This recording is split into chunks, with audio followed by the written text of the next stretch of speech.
All right, can everyone see my screen? Emergency procedures. We can see. Yeah, I can see it. Okay, I'm good. thank you. Yeah. All right, so today we're gonna be talking about emergency procedures. And ultimately, I liked this picture because during emergencies, you will not rise to the occasion. You sink to your level of proficiency. And I have known this to be true. So study your hearts out and know your airplane that you're flying, because an emergency does not care if you are tired. So the first one we're going to talk about today is a single engine failure up at altitude, or really anywhere. I use the acronym ABCDE. My students will hear this all the time. And when they get a little bit more comfortable to flying the plane, I will pull their ignition to idle regularly. It'll get to the point to where you are so comfortable with this that it won't even become an issue if it happens. So the first thing is airspeed. Pitch for best glide, VG. Know your airspeed's VG. Know your airplane's VG. Know your airplane's V speeds. Can't be pulling out your checklist and trying to remember the V speed in the event of an emergency. That second can be a second, difference of you making the field or not making the field. The second thing is best landing spot. So at this point, you're at best glide and you're searching for the best landing spot. We'll get into that a little bit more in the next slide. C, checklist. So at this point, if you are single pilot flying, you are flying the plane and reading the checklist for an engine failure. Obviously, that is time permitting. At this point, you should know a flow for your aircraft. Checklist, usually if you think about it in a logical standpoint, something must have happened with fuel. So you need to look at the fuel selector. Did someone accidentally knock it off? Or if you're by yourself, did you forget something? Did it move? The mixture. Make sure the mixture is pushed all the way in. Those are 2 points of fuel contact. Maybe you had a fuel pump failure. Go ahead and click on that auxiliary fuel pump if your aircraft has it. If all of that does not work, declare an emergency. And if you have time, run that full checklist. The last E is egress. So right before touchdown, you want to make sure that you unlock the door and prepare to exit. In the event you have a hard landing, you don't want that door to get locked in. Does anyone have any questions about that acronym? I'll go a little bit further here in a second. No? Okay. So when it comes to the best place to land, there's a few questions there. So if you have a GPS, go to the nearest page function. You should 100% know where that is on your GPS. Most GPSs will tell you the runway length and your current distance to that airport. And even some GPSs will say if the airfield is VFR or not. If you're not able to glide to an airport, look for a road, but note power lines. Generally, you're up high and you're like, oh, that road looks big, but you have to be careful for crossing power lines. And then obviously with traffic, land with traffic, not against traffic. Freeways are great. You just have to watch out for overpasses. And then know your glide ratio for your aircraft. So this will be in your pilot's operating handbook or the manual. And if it's not, most single engine aircraft have a 1:9 ratio. So for every 1,000 feet, you can glide 9,000 feet. Now you're like, Alicia, I don't know what 9,000 feet is when I'm flying. Well, 9,000 feet is roughly about 1.5 miles.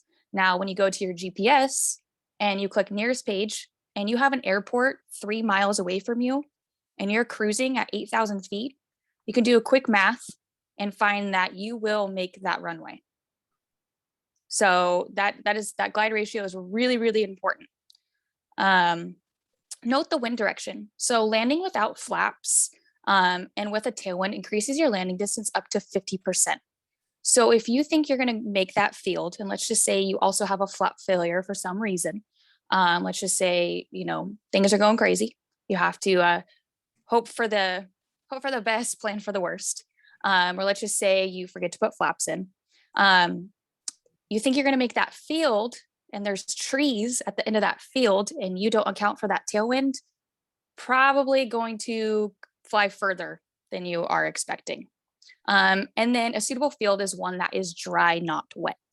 I made that mistake one day in my private pilot training. My instructor pulled my engine up at altitude and I tried to land in rice fields. I couldn't see the water until I got really low. So that would have been a little disaster. I found this picture in the pilot's airplane flying handbook. If you haven't dug into that, that's a great book. This is in the last chapter. It talks about all of these emergencies and where I got most of my information from for today. If in the event you had to land in an orchard or trees, essentially you want to land with a nose up attitude, not at stall, but this prevents any or a lot of forward progression that could cause you to tip. So essentially you want to land with nose up attitude and kind of just like plop yourself in the trees. Does that make sense? Awesome. All right, that is it for pretty much single engine failure. Does anyone have any questions about what I just said? No, I only see Madison in my little square. So about 2 weeks ago, I had a friend actually have a full-blown engine failure. He is a 1,500-hour CFI headed to the airlines, and I asked if I could use his case study or his actual, emergency for today's lesson. So they went and picked up an aircraft and was supposed to be ferrying it back to Sacramento, California. And as you could see their flight log there, they didn't make it. So they landed in Mississippi in someone's field. Now this CFI, 1,500 hours in a Cessna 172. He printed out the checklist. He might have not known all the V speeds right away. Luckily, he had time to put it down in a field. You could see he landed with the grooves of the field, not against it. And he performed a soft field landing in here. On the next slide, I have his actual story that he submitted to the FAA right after the accident, and I'm going to go ahead and read it to you guys. So on Friday, April 29th, 2022, Jared and Corey, they were relocating a plane they had purchased from Kokomo to Sacramento. The trip began at KOKK Airport with a fuel stop at KCUL. About 2-hour flight. They departed in VFR. Let's see, about 3 hours into the flight with approximately 15 minutes until landing and about 90 minutes of fuel remaining, the engine began to sputter. We began to promptly run checklists per the POH and utilize excellent crew resource management skills to divide up the task. We did all the checklist items: fuel pump on, mixture full rich, and throttle full forward. We declared an emergency with the frequency we were talking to at the time, which I believe to have been Memphis Center. We stated souls and fuel on board. Pitching for best glide speed, we found a plowed farm field. We had a positive exchange of controls at which time I executed a safe soft field landing in the field. We immediately evacuated the aircraft to a safe distance. So I asked Corey, I said, hey, did you guys find out what was wrong with the airplane? And his response was a seal, which was made of heavy rubber, had gotten old and brittle and happened to finally give way, thus entering the engine air intake and no longer allowing airflow into the engine. This is why adding extra fuel pump, full mixture, etc. didn't work. We didn't have any air to create a combustion. So ultimately, they ran the checklist and nothing they could do from inside the flight deck could have changed this scenario. Having your air intake blocked, whether it's icing or something, we don't have really much control over for that. So I'm just happy he made it out, the way he did, safe, but he executed everything that he was trained to do. And so that's why I believe practicing these emergencies is really, really important. Because like I said before, it's not going to matter if you're tired. It's going to happen when it happens. Does anyone have any questions about this that I can answer? I don't know too much about it. Just crazy story. Pick up an airplane and have an engine failure. Alicia, how often do you practice emergency procedures with your students? That's a great question. So in the beginning, I don't really kind of overwhelm them with emergencies. Right now, we're trying to, figure out the airplane, learn how to land, but it's coming for them. I don't send them on cross countries. Once they know how to learn land the plane, I will be pulling their ignition to idle quite a lot. When we go out to the practice area, it'll probably be every lesson. I know when I trained, my engine was stopped a lot. And I know that in the event it were to happen now, that I could handle it. So you would say the frequency is almost once you're comfortable in playing your solo yeah. or whatever you're doing at every lesson? Yes, absolutely. Every lesson. At some point in time. Yep. And unless there's some. As the CFI, what are you instructing them to do at that point? I want you to go find, if you're in a different area each time, you're, obviously kind of trying to get them to maybe do different things in different areas. What's the setup there? Or do you obviously you have something in mind before you do it? Yeah. So generally, I have my own, before I look around, I'm saying, where am I going to put this plane down? I generally have an idea of where I would put the plane down before I pull their engine or pull their power. Here, I don't know, are you in California by chance? Yeah. Okay. So we fly over Folsom Lake quite a bit, and they have the foothills right there. So it gets pretty rough up there in the foothills and a place to land. And then you have the lake when we're practicing over there, as well as the whole town. And then it's going to depend when I do take them on their cross countries as well. That's when it happens a lot, because we have different terrain rather than the practice area over and over again. But, on their, I would say even like fourth or fifth lesson, when I'm teaching them stalls, I do demonstrate an engine failure. But it's not until later in their training that I actually have them, do it themselves. And then we just decide from there on out, was that a great place to land? Would you have made it? And all that. How low do you take the plane when you're doing that in that scenario? I mean, it depends on weather too. If winds are pretty gusty, generally I take it about 1,000 feet over mountainous. Over Folsom Lake, I'll stop maybe like 600 to 700 feet. It's all going to depend on where we're at. Okay. So, all right. So something that I really like to do is a pre-takeoff emergency brief. Like I stated before, you're only going to be in my first picture. Oh, that's not what I wanted.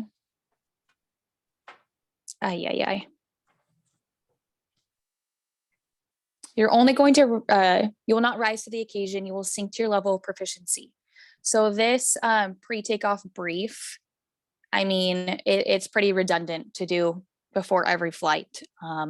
But planning for it and talking it through before you take off, so you have an idea of what you need to do on all stages of the takeoff, as well as have a predetermined landing spot if you needed to. It's so important. So I'm going to go ahead and read it to you guys.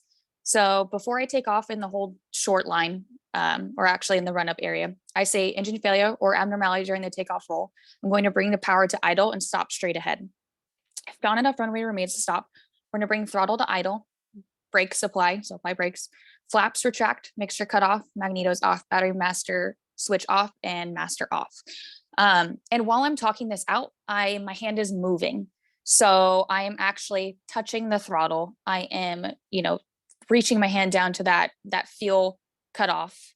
I am putting my hand near the battery and magneto, because over time you will get used to it. In the event of an emergency, when you have 2, 3, 4 seconds, it's going to be muscle memory. And that's flying a plane generally becomes muscle memory.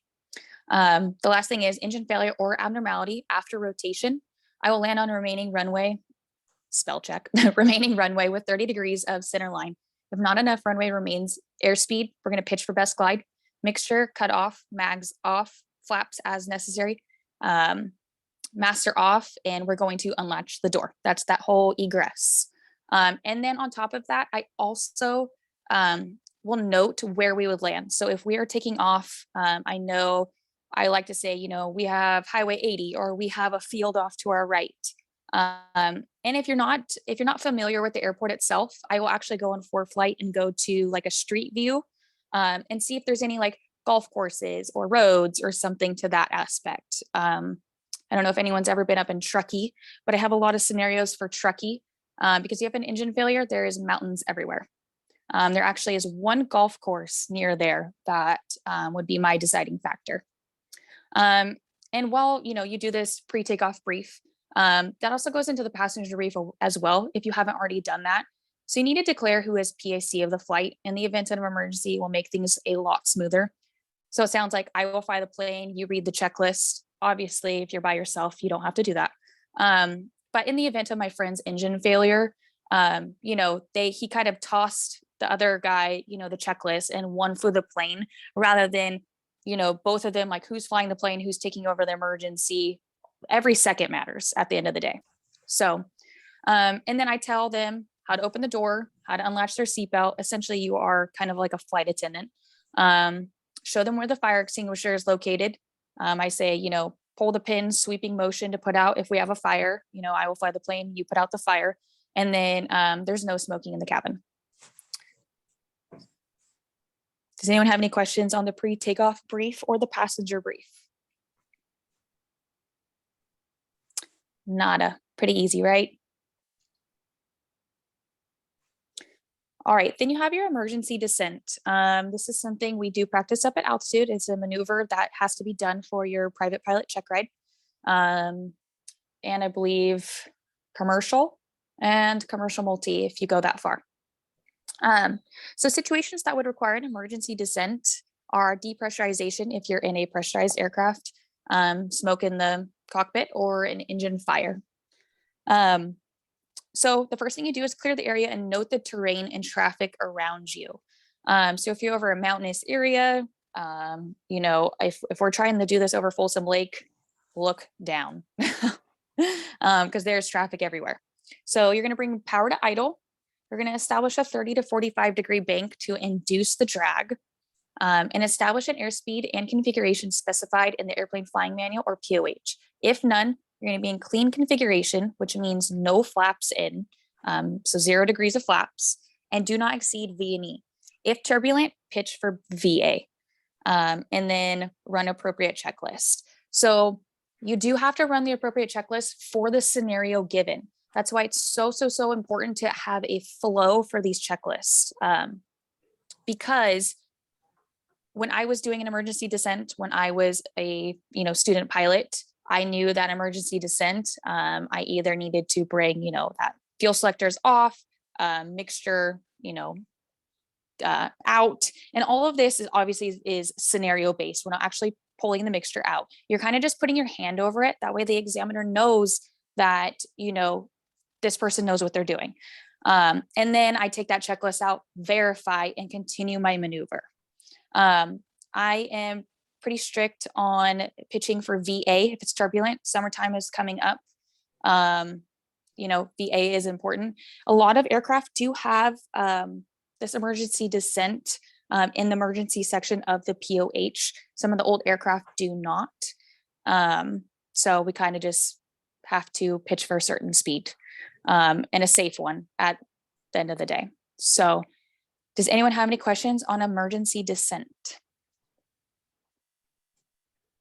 Has everyone done an emergency descent here for the most part? No, I haven't. You haven't? Yeah. Do you mind asking how far you are in your training? I'm about 28 hours. Okay. So it's probably almost time to have you do one. The goal here, so there's a real life emergency descent, obviously. An emergency descent leads into a engine failure, because during an emergency descent, let's just say you had a engine fire, right? You're going to want to take out all that fuel. So that fuel selector is off, mixture out, your mags are off, your battery master's off. Well, okay, the fire goes out, but you just turned off all your fuel. You're not going to go push that mixture in now. So now an emergency descent now leads into an engine failure. So then you go into the A, B, C, D, E checklist. Make sense? Yeah. Yep. So then you're pitching for best glide. So I actually run these scenarios together sometimes. It's just going to depend on the day.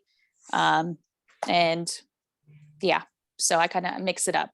Either emergency descent. When recovering from an emergency descent, a scenario-based one, the goal here is to, keep the nose down. First, you're going to level the wings. And when you level the wings, the lift changes. So the nose is going to want to come up. So you don't aggressively just pitch the nose up. Otherwise, you'll increase the stall, and that gets into aerodynamics and all that.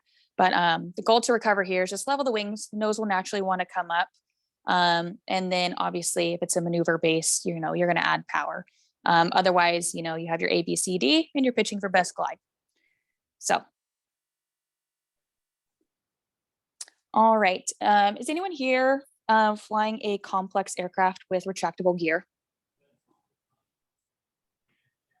No. Okay. Well, I'm going to go over it anyways. It's something good to think about. You never know where your career is going to take you, or how far it is. If you're just doing this for fun, or let's just say you go get checked out in a plane that has, retractable gear. I'm just going to bring up a little scenarios or talk about it a little bit.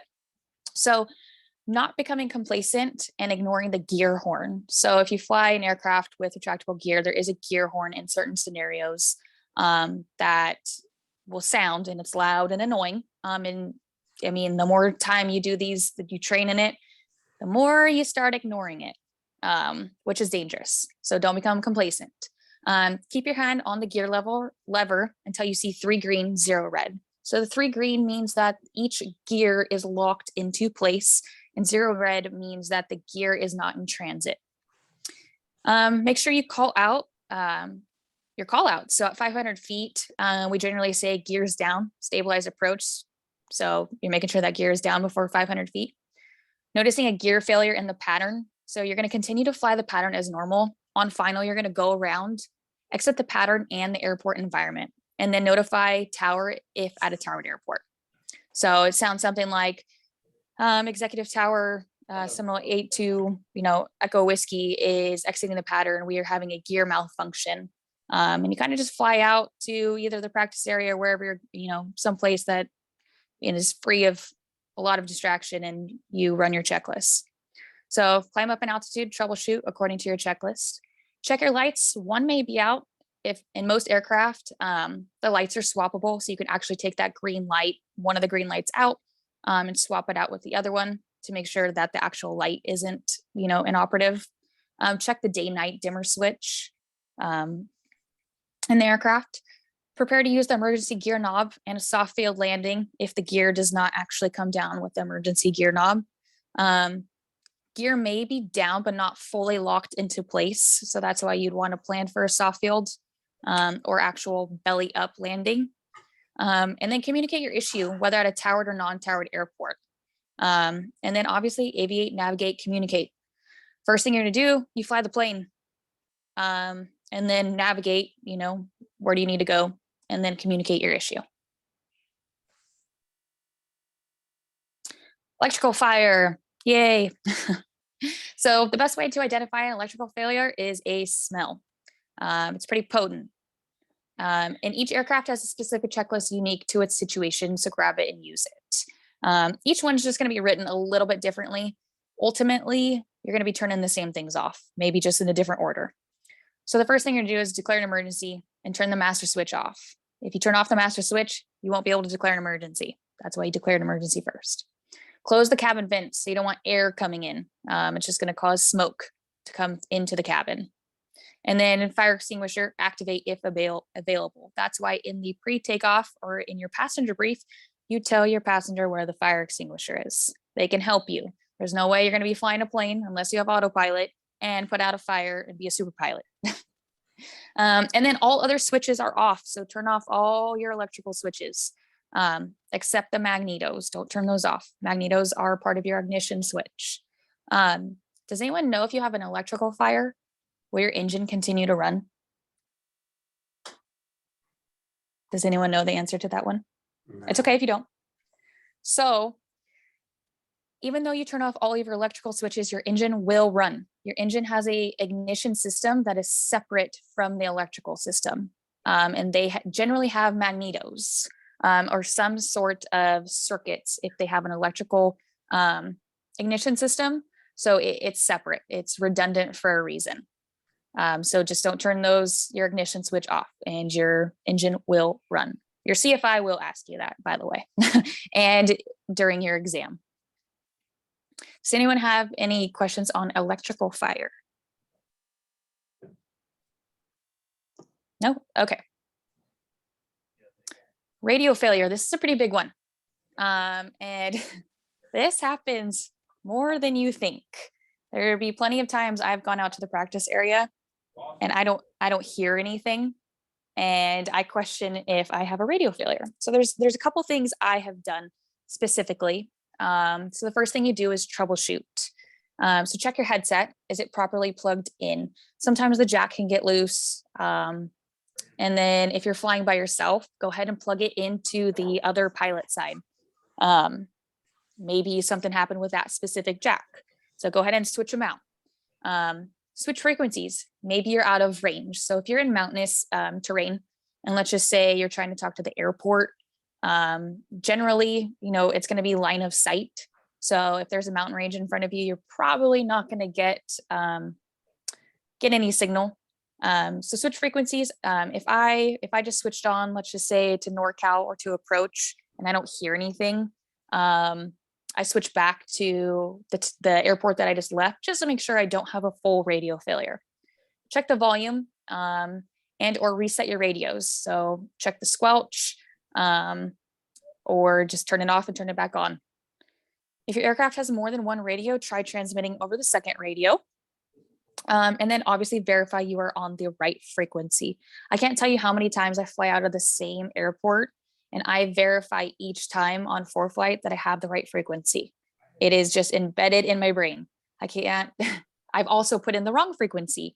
If anyone knows me and I go talk to NorCal on 127.4, I will put in 124.7.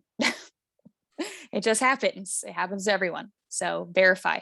And then some aircraft have a handheld microphone. Generally, they're not the best sounding. They come in muffled, but is a secondary option in the event you do have a full-blown, or let's just say your either headset went out or jack went out, you do have the handheld microphone.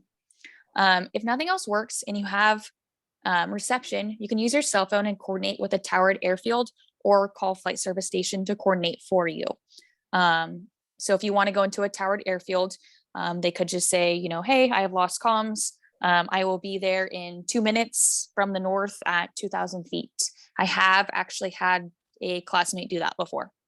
And we do have reception here in the Valley. Elsewhere, I can't speak for. So Squawk 7600 lost comms. When I say Squawk 7600, that's in the, that is a transponder. That sends out a signal to ATC that you do not have radios. And if you were squawking 7600 near a towered field, stay out of the airspace and wait for light gun signals. So a lot of DPEs or examiners will say, when you have a radio failure, where are you going to go? To a towered field or an untowered? Well, at a towered field, generally, all the time, you cannot go in unless you have two-way radio communication. By squawking 7600, it is telling them that you have lost comms. Now, light gun signals are good to know. I have a knee board that has the light gun signals on there, just in the event I forgot them. So that's a good thing to have there. Your other option is, if you decide to go to an untowered airport, you would want to overfly the field 1,000 feet above published TPA. So if you have a radio failure, are you going to get the weather? No, you're going to have no way of getting the weather unless, your GPS will tell you, or if you're able to get it on ForeFlight. But generally, you want to overfly 1,000 feet above published TPA. Look at the windsock, and you're also looking for anyone else in the pattern and to see what runway they're using. And then you would just join the pattern as normal and land. If you are IFR, meaning instrument, you're going to have to comply with FAR 91-187. And that is a whole other conversation that we will not be having today. Does anyone have any questions about a radio failure? Nada, you guys are too easy. And then, I mean, we're almost done. So this is in the airplane flying handbook. This is something I wish I would have dug into earlier on in my training. These are all malfunctions, the probable cause, and how to correct for it. So my students will generally get, as they go on into their training, they will get scenarios like, what's going to happen if you see low oil temperature? What might be the cause of that? And then it says down here, probable cause, engine not warmed up to operating temperature. Well, how do you fix it? You warm the engine in prescribed manner. So you sit in the run-up area a little bit longer. High oil pressure. This is pretty common in the winter months to have high oil pressure. And essentially, high oil pressure, you have cold oil. So you just need to wait a little bit longer for it to warm up. Or if you're in flight, if you're up at altitude, you possible internal plugging. So you're going to reduce power and land as soon as possible. Now, as soon as possible doesn't mean go land in a field. As soon as possible means go find the nearest airport and land. So yeah, these are all great. So I really encourage you to take a look at this. It's in the airplane flying handbook in one of the last chapters. So high cylinder head temperature. You could have improper cowl flap adjustment if you're flying an aircraft with cowl flaps. Insufficient airspeed for cooling. So when you go into the run-up area and you flip the aircraft around, you're actually flipping the aircraft around to have the wind come through the engine compartment to help with cooling. That's why we don't just turn any which direction we want to. That's if you obviously have an air-cooled engine. Let's see. But yes, these are all really good. I mean, not scenarios, but probable causes. These generally need to be known before you solo cross country, because like I said, you're not going to be in there with a CFI, and you need to monitor your gauges. So I do not have a slide for this. Essentially, this is all my slides. Does anyone have any questions about anything we talked about? No? Okay. I'm going to go ahead and try and get back on Zoom. Okay. So what is one way do you think you can mitigate risk? What is one way do you think you can mitigate risk when flying an aircraft? So anything we talked about today, how are, you take off, you're flying along, you're going to the practice area, and you never looked at your engine gauges from the time you took off to the time you got up to altitude. What is one thing you can use that might remind you to look over there? Any guess? Millie.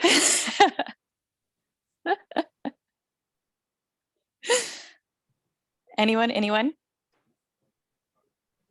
You mean, what do we Are do? you asking like to look at gauges? Sorry, did I cut you off? I'm so sorry. No, you're totally fine. Take it away, Millie. No, go ahead. I was just asking are you asking us what we would do? Yeah. So, I mean, you guys are flying along, you're pretty new into your training. But what should we be using that might just say like, hey, after takeoff, Checklist? a checklist. That's how you mitigate okay, risk. I was like, that's her favorite word. Because it's everywhere in the ACS. If you do not know what the ACS is, it's the Airman Certification Standards, and it's the testing document at which your DPE is going to use to test you. Every page of that document says risk management and how do we mitigate risk? We use our checklist. So I take off out of Lincoln up to 5,500 feet, and I never did my after takeoff checklist or cruise checklist. And next thing you know, I'm flying along, I'm about to start a maneuver, and I see that I have high temperature, high cylinder head temperature and low oil pressure. I would have rather caught that back at 1,000 feet near an airport rather than over the lake or over the mountains. Does that make sense? And we are human. We forget all the time. This is why we have checklists. A thorough pre-flight. The other day I was up in the pattern and there was an aborted takeoff because someone forgot to take off their pitot cover. So their airspeed wasn't alive. And that's why when we take off, you will go power 2000, okay? Check your engine gauges, max power, okay? And that's why you call out airspeeds alive. That's why, you are verbal during your takeoff, airspeed alive. If airspeed does not come alive, you pull the power to idle, you abort your takeoff, something's wrong, right? So you will hear me preach checklist, checklist, checklist, checklist. I will tell you right now, when I did my previous job and I was not CFIing, I became so complacent, but I had never had more scary engine problems and performance and things go wrong that I remember calling my friend who had the engine failure. And I said, wow, I'm becoming complacent. I am doing everything I told my students, I'm not doing that. I told my students to do, and I found myself not doing. And it's easy to go up with someone else, who might be a 5,000 hour pilot who might not use checklists. But at the end of the day, like I said, the engine failure or the emergency is not going to say, oh, Alicia's wide awake, she can handle it today. It's not going to happen. It's going to be on my worst day when I should have done an I'm safe checklist to check my fatigue or something like that.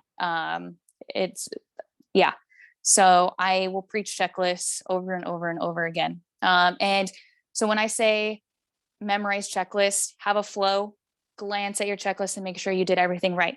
When I teach my students to pre-flight, it's a flow and then verify with the checklist. Flow, verify. Does that make sense? And if your CFI is not on you about checklists, take the initiative, grab it. There's an after takeoff checklist, there's a cruise checklist, there's a descent checklist and a before landing checklist and an after landing checklist. Don't be the silly person taxiing back from the runway to the place of parking with your flaps still down. Put those things up. It happens. Millie's laughing. Does anyone have any questions about emergencies? I can't answer everything. Does anyone have any emergencies that they've dealt with? I know Millie has one if she wants to share it. I have my own. I had a fuel emergency. I went back to the airport and had to do 2 go-arounds on low fuel. I declared to the tower, I said, I was shaken. I said, I have to land. I said, I need priority. I'm low fuel. I brought that airplane around, cut power out, almost did an emergency landing. So don't mess with fuel. Don't mess with your fuel reserves. That is no joke. I had a power issue. So in your pre-flight planning, you're supposed to write down the performance takeoff for that day and landing. I got complacent and didn't do it for a few days. And I took off in this aircraft and it was about a 5,000 foot long runway. And I was in a multi-twin and I cleared the end of the runway at 300 feet. And I thought that I was just heavy. I thought I had all my bags in the back. I had 188 gallons of fuel. And I continued. Come to find out when I landed that my spark plugs were fouled. And so spark plugs are the ignition system and is all that for combustion. So I wasn't getting my max power. Now, if I would have done my performance calculations, I would have known that it would have taken me, 1,000 feet on the ground roll to lift off. It would have taken me 1,500 feet, to clear a 50-foot obstacle. Do that. I know you might be in a small aircraft now, but later on you might fly something a little bit bigger. If you create these habits now, they'll just be embedded in you later on. So I have plenty of stories. Yeah. Anyone else have any stories early on in their training so far? No?